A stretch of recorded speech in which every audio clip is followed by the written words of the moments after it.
নিজের পরিচয় দেওয়ার পর আপনি অবশ্যই একজনের কাছ থেকে তার পরিচয় জানতে চাইবেন। আমরা একজনের কাছ থেকে তার পরিচয় জানতে চাইলে সেটা জানার বিষয়ে আমাদেরকে কিভাবে জিজ্ঞেস করতে হবে অথবা কি আমরা সচরাচর জিজ্ঞেস করতে পারি। প্রথমে আসে নাম। তোমার নাম কি অথবা আপনার নাম কি, সেটা হচ্ছে আমরা জিজ্ঞেস করতে পারি জার্মান ভাষায় দুই ভাবে, যেহেতু জার্মান ভাষায় আমরা জানি ফর্মাল এবং ইনফর্মাল ব্যাপারটা আছে। তো সেক্ষেত্রে হচ্ছে আমরা খুবই কমন হচ্ছে প্রশ্ন আসবে হচ্ছে ভি হাইসেন, ভি হাইসেন জি,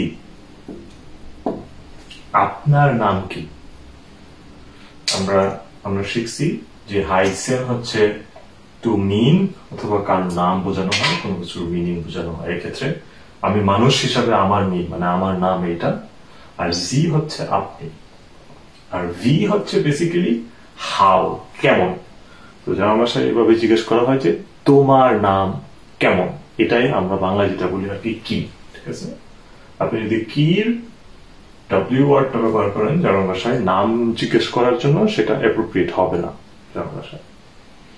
আবার আমরা জিজ্ঞেস করতে পারি যে একই কথা আমরা জিজ্ঞেস করতে পারি ভি হাইস ডু, সেটা হচ্ছে যে তোমার নাম কি। ভি হচ্ছে মানে কেমন, কিন্তু বাংলায় এলে সেটা কি হয়ে যাবে, ভি হাইস ডু হচ্ছে তুমি অথবা তোমার, এই ক্ষেত্রে সেটা আমরা জিজ্ঞেস করতে পারি।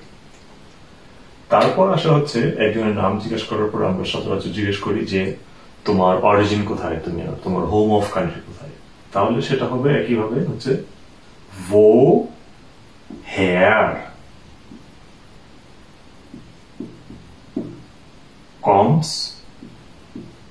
ডু।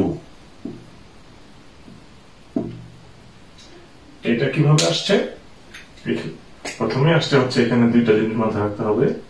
এখানে হচ্ছে বেসিক্যালি যে ডাব্লিউ ওয়ার্ডটা সেটা হচ্ছে শুধু ভো, ভোর পরে হচ্ছে আমাদের একটা সাফিক্স যুগ হয়েছে অথবা এটা একটা প্রিপোজিশনও বলা যায়, সেই পার্টটা আসছে এখানে। সো ভোর সাথে এটা অ্যাড হয়ে এরকম হয়ে গেছে মিনিংটা যে কোথা থেকে, এরকম মিনিংটা হয়ে গেছে। আর কমেন যখন হচ্ছে আমরা দূর সাথে কনজুগেট করবো তখন সেটা হয়ে যাবে কমস, মূল ভার্ব হচ্ছে কমেন, আর ডু হচ্ছে তুমি। সো তুমি কোথা থেকে আসছো অথবা আসছো, সো এইটা দ্বারা যেটা বোঝানো হয় যে সচরাচর তোমার অরিজিন কোথায়, তোমার হোম অফ কান্ট্রি কোথায়। তারপর আমরা সচরাচর আরো জিজ্ঞেস করতে পারি যে তুমি কোথায় বসবাস করো, ঠিক আছে। সেটাও একজনের পরিচয়ের সাথে এটা খুবই কমন, এটা আপনি জিজ্ঞেস করতে পারেন, কেউ কিছু মনে করবে না। সেটা হচ্ছে যে ভো ভে ও হা এন এস টি, ভো wohnst du, wo wohnst du, এটার অর্থ হচ্ছে তুমি কোথায় বসবাস করো। এখানে একটা মাথায় রাখতে হবে, আমি কিন্তু এরপর থেকে শুধু তুমি চলে আসছি, এখানে আপনি করে আর কিছু বলতেছি না। ভো হচ্ছে কোথায়, বসবাস করার জার্মান হচ্ছে ভো নেন, যখন এটা দু এর সাথে আসবে তখন হয়ে যাবে ভোনস, আর দু হচ্ছে তোমার, ভো wohnst du। এটা হচ্ছে বসবাস সম্পর্কিত প্রশ্ন। তারপর একজনের সাথে পরিচয় হইতে গেলে আমরা জিজ্ঞেস করতে পারি যে তোমার বয়স কত, যদিও এটা মেয়েদের ক্ষেত্রে একটু কেয়ারফুলি জিজ্ঞেস করতে হবে, কিন্তু সচরাচর আমরা শিখে রাখি যে এটা কিভাবে জিজ্ঞেস করতে হবে।